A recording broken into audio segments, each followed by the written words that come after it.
പുതുവർഷത്തിൽ ആഗോള സാമ്പത്തിക രംഗത്ത് എന്താണ്, അല്ലെങ്കിൽ വിപണികളിൽ എന്താണ് സംഭവിക്കുന്നത് നമുക്ക് ഒന്ന് കണ്ണോടിച്ചിട്ട് വരാം.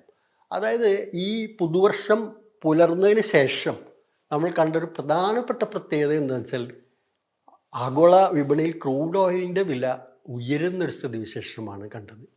ഇതിപ്പോൾ നിലവിൽ അത് $76 മുകളിൽ ഒരു ബാരലിൻ്റെ വില പോയിരിക്കുകയാണ്.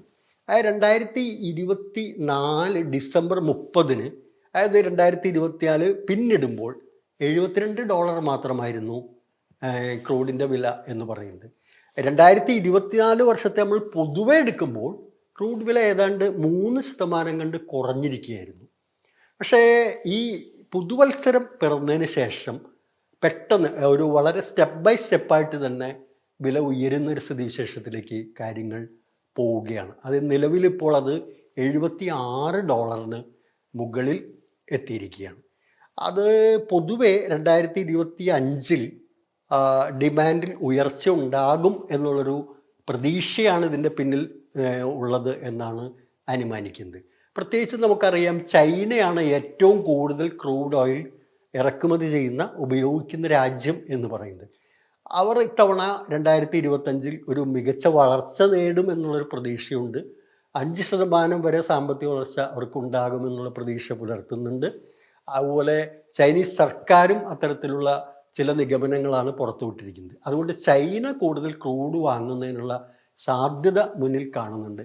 അങ്ങനെ പൊതുവെ ഒരു ക്രൂഡിൻ്റെ ഡിമാൻഡ് വർദ്ധിക്കും എന്നുള്ളൊരു നിഗമനം, അല്ലെങ്കിൽ ആ ഒരു അനുമാനത്തിൻ്റെ പുറത്താണ് ഇപ്പോൾ മെല്ലെയാണെങ്കിലും വില ഉയർന്നുകൊണ്ടിരിക്കുന്നത്. അപ്പോൾ ഇപ്പോൾ അത് $76 മുകളിൽ എത്തിയിരിക്കുകയാണ്. വളരെ പ്രധാനപ്പെട്ട ഒരു കാര്യം എന്ന് പറഞ്ഞാൽ, കഴിഞ്ഞ വർഷം നമ്മൾ കണ്ടു ഏറ്റവും തിളങ്ങി നിന്ന ഒരു ഉൽപ്പന്നം എന്ന് പറയുന്നത് സ്വർണമായിരുന്നു. സ്വർണത്തിൻ്റെ വില ഇപ്പോൾ അല്പം താഴ്ന്നൊരു സ്ഥിതിയിലേക്ക് വരികയാണ്. അത് ഒരു പരിധി വരെ ഡോളർ സ്ട്രെങ്തൻ ചെയ്യുന്നു, ഡോളർ ശക്തി പ്രാപിക്കുന്നു എന്നുള്ളതാണ് അതിൻ്റെ കാരണമായി ചൂണ്ടിക്കാണിക്കപ്പെടുന്നത്. ഏതായാലും നമ്മൾ ഇന്ത്യൻ രൂപയുമായി താരതമ്യം ചെയ്യുമ്പോൾ ഡോളറിൻ്റെ വില കുതിച്ചു വരികയാണ്. 2024 കണ്ടത് ഡോളറിൻ്റെ വില അഭൂതപൂർവമായി മുന്നേറുന്നതാണ്. ഏതാണ്ട് ഒരു വർഷത്തിനിടയിൽ ഏതാണ്ട് ഒരു 4-5 രൂപയ്ക്ക് അടുത്ത് ഡോളറിൻ്റെ വില ഉയരുന്ന സ്ഥിതിവിശേഷം നമ്മൾ കണ്ടു. ഇപ്പോൾ അത് 85 രൂപ എന്ന് പറയുന്ന ഒരു മാർക്ക് മറികടന്നു. കഴിഞ്ഞ വർഷം തന്നെ അത് മറികടന്നു. ഇപ്പോൾ 85.77 രൂപ എന്നുള്ളൊരു തോതിലാണ് ഡോളറിൻ്റെ വിനിമയ നിരക്ക് നീങ്ങുന്നത്. അതാകട്ടെ നമുക്ക് ഒരു $90 വരെ മറികടക്കും എന്നുള്ളൊരു പ്രതീക്ഷയാണ് ഇപ്പോൾ ഈ വിനിമയ മാർക്കറ്റിൽ നമുക്ക് ലഭ്യമാവുന്നത്.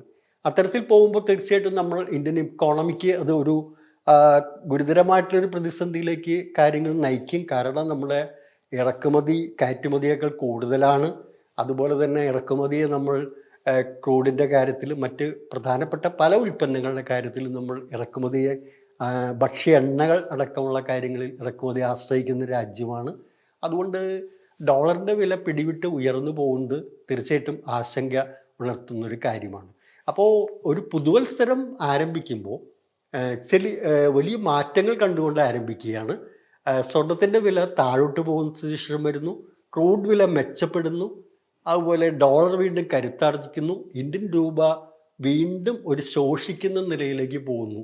ഇതൊക്കെയാണ് ഈ പുതുവത്സരത്തിൻ്റെ തുടക്കത്തിൽ നമുക്ക് ആഗോള സാമ്പത്തിക ലോകത്ത് നിന്ന് കാണാൻ കഴിയുന്ന വൃത്താന്തങ്ങൾ എന്ന് പറയുന്നത്. നന്ദി, നമസ്കാരം.